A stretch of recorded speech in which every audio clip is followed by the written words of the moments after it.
going on, Poy Poy TV fam? Kamusta kayong lahat?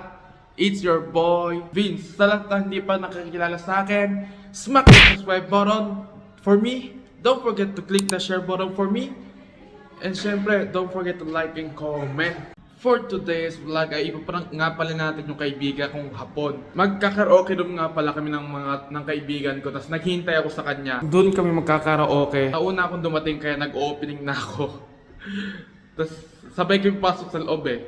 Hindi ko alam kung paano timing pero susubukan natin. Gugulatin natin siya ng sobra. Gulat practice.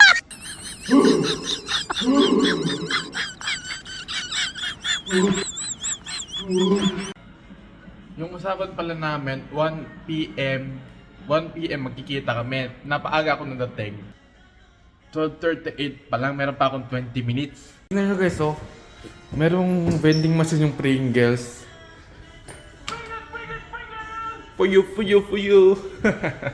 Kaya pagdating niya, sa tingin ko sa elevator siya dadating, kaya pagdating niya, gugulatin ka agad natin siya sa likod. Wow! Kaya i-set natin yung camera ngayon. Magtatago tayo dito guys. Malapit na to siya guys, kaya magtatago na.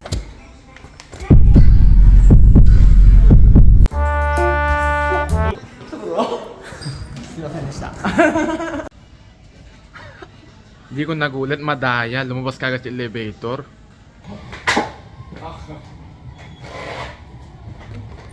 Part 2.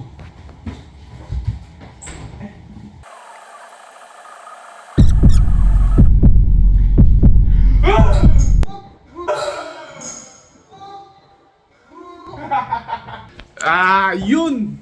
Nagulat din natin siya. So, tapos na yung prank natin. Kakanta naman tayo. Philippine ko ng kosyeta na siya. Nang kahit te. Marta! Mahal daw tayo guys. Wala siyang girlfriend. Sinong may gusto sa kanya? Mag-comment kayo, bibigay ko sa inyo to. Mayaman to mayaman. Pwede daw mag-Beyblade guys, libre. Beyblade. Mahirap yung kaibigan ko, Beyblade. Junior Michael. Beyblade! Hindi naman nalo! Patagalan na to guys, patagalan, hindi palakasan. Ulit! Restart! Ulit!